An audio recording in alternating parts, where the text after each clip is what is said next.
does Netanyahu have fear because he doesn't know what these fanatics in Damascus may do? Let's, of course, understand that the Sunni jihadists have been backed by the United States since 1979. Not on every occasion, but on multiple occasions in the Balkans, in Chechnya, in the Middle East, in Afghanistan, of course, starting in 1979. Right. I think everybody should understand by now that Osama bin Laden was a U.S. creation. Of course, we don't trumpet truth in our country.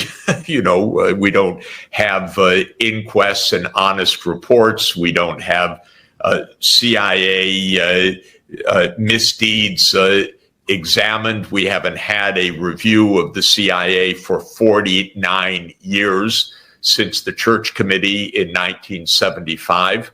So the CIA, in my view, is a disastrous, lawless organization that absolutely doesn't have any scruples about law, truth, honesty, or ex post review of massive failures. So the U.S. backs jihadists. And this goes back to 2011 in the case of Syria, when Obama ordered the overthrow of Saddam, Assad, excuse me.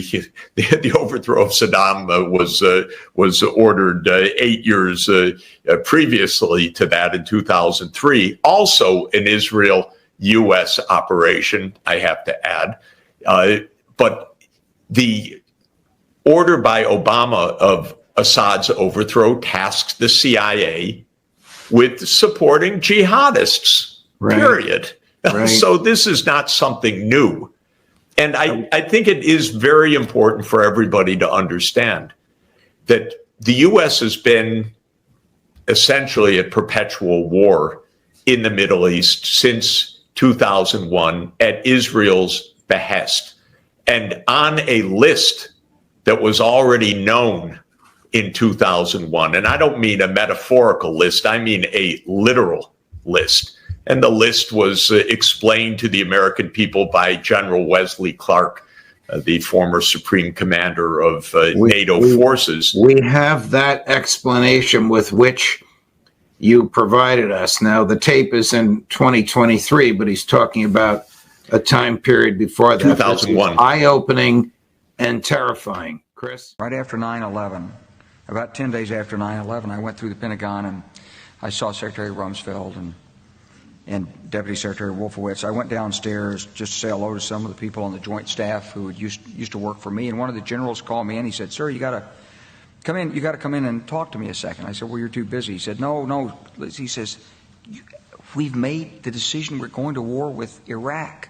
This was on or about the 20th of September. I said, "We're going to war with Iraq. Why?" He said, "I don't know." He said, "I guess they don't know what else to do." So I said, "Well, did they find some information connecting Saddam to Al-Qaeda?" He said, No. He says, "There's nothing new that way. They just made the decision to go to war with Iraq." He said, "I guess it's like we don't know what to do about terrorists, but we've got a good military and we can take down governments." And he said, "I guess if the only tool you have is a hammer, every problem has to look like a nail." So I came back to see him a few weeks later, and by that time we were bombing in Afghanistan. I said, "Are we still going to war with Iraq?" And he said, "Oh, it's worse than that." He said, he reached over on his desk, he picked up a piece of paper, and he said, I just got this down from upstairs, meaning the Secretary of Defense's office today, and he said, "This is a memo that describes how we're going to take out 7 countries in 5 years, starting with Iraq and then Syria, Lebanon, Libya, Somalia, Sudan, and finishing off Iran." I said, "Is it classified?" He said, "Yes, sir." I said, "Well, don't show it to me." And I saw him a year or so ago, and I said, "You remember that?" He said, "Sir, I didn't show you that memo. I didn't show it to you." I'm sorry, what did you say his name was? I'm not going to give you his name. So go through the countries again.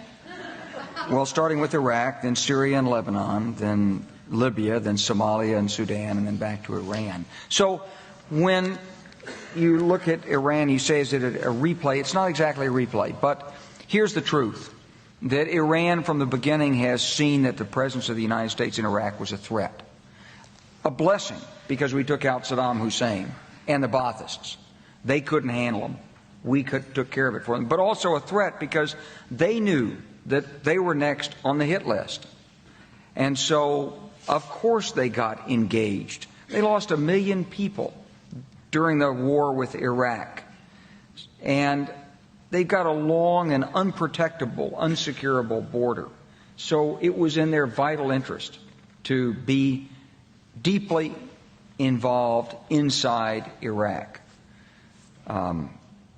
They tolerated our attacks on the Baathists. They were happy we captured Saddam Hussein, but they're building up their own network of influence, and to cement it, they occasionally give some military assistance and training and advice, either directly or indirectly, to both the insurgents and to the militias. And in that sense, it's not exactly parallel, because there has been, I believe, continuous Iranian engagement. Some of it legitimate, some of it illegitimate. I mean, you can hardly fault Iran because they're offering to do eye operations for Iraqis who need medical attention. That's not an offense that you can go to war over, perhaps, but it is an effort to gain influence. And the administration has stubbornly refused to talk with Iran about their perception, in part because they don't want to pay the price with their our U.S. domestic political base, the right-wing base, but also because they don't want to legitimate a government that they've been trying to overthrow. If you were Iran, you'd probably believe that you were mostly already at war with the United States anyway, since we've asserted that their government needs regime change. So, and we've asked Congress to appropriate $75 million to do it, and we are supporting terrorist groups, apparently, who are infiltrating and blowing up things inside Iran. And if we're not doing it, let's put it this way, we're probably cognizant of it and encouraging it. So it's not surprising that we're moving to a point of confrontation and crisis with Iran. My point on this is not that the Iranians are good guys, they're not, but that you shouldn't use force except as a last resort. There is a military option, but it's a bad one. I wanted to get your response to Seymour Hersh's piece in The New Yorker to two key points this week, reporting the Pentagon's established a special planning group within the Office of the Joint Chiefs of Staff to plan a bombing attack on Iran, that this is coming as the Bush administration and Saudi Arabia are pumping money for covert operations into many areas of the Middle East, including Lebanon, Syria, and Iran, in an effort to strengthen Saudi-supported Sunni Islam groups and weaken Iranian-backed Shias. Some of the covert money has been given to jihadist groups in Lebanon with ties to al-Qaeda. Fighting the Shias by funding with Prince Bandar and then with U.S. money not approved by Congress, funding the Sunnis connected to al-Qaeda. Well, I don't have any direct information to confirm it or deny it. It's certainly plausible. The Saudis have taken a more active role.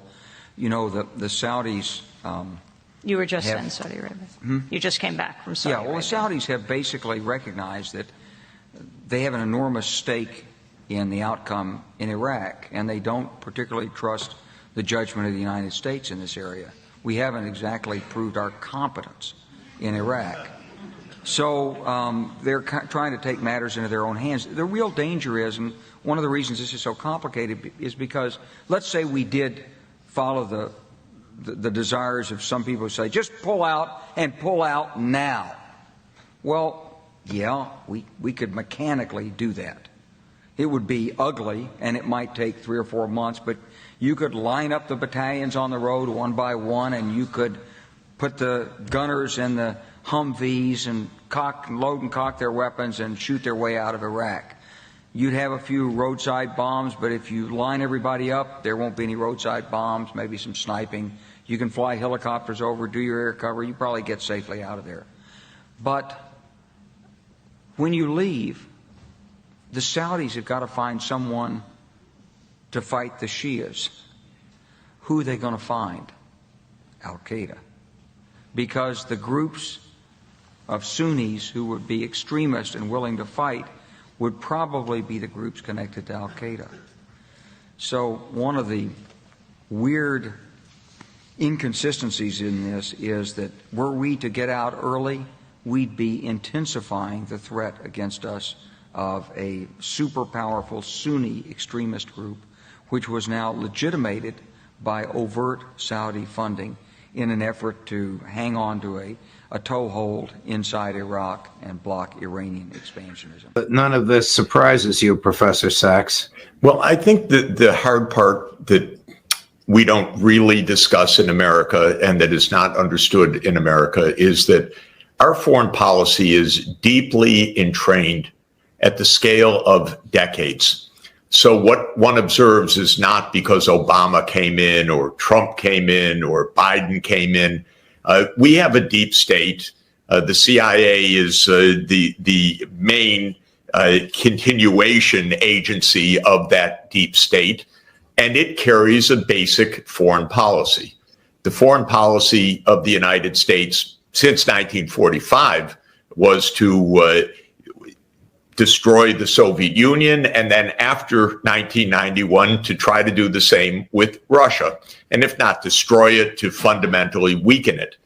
In the case of the Middle East, the list that General Weslay Clarck provided there is a list that Israel, and I should be more specific, that Netanyahu and his U.S. backers, people like Wolfowitz, Douglas Feith, and a number of others, Richard Pearl, set out already in the 1990s and said, our job is to overthrow all of those governments. And we've been at that for more than 20 years. This is continuity. This is not Democrats and Republicans, Bush versus Obama. It's a little boring, frankly. You know, we get all this excitement. Who's going to win? No, this is not how foreign policy is made. Foreign policy is made in the longer term. Now, think of the 7 countries that he named. This started with Iraq. It has Syria, Lebanon, Iran, Libya, Sudan, and Somalia.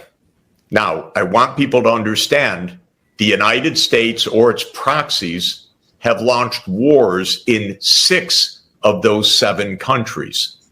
That was a list agreed in 2001 based on a list from 1996 when Netanyahu came into office. His theory was Israel needs to be able to do what it wants to dominate the Palestinian people. So we need to overthrow all governments that support the Palestinians, especially that support them in militancy through Hamas or Hezbollah or other units. Rather than negotiating with the Palestinians so that there's a Palestinian state, we will overthrow 7 countries. Now, that's what has happened. There's one left on that list, that's Iran.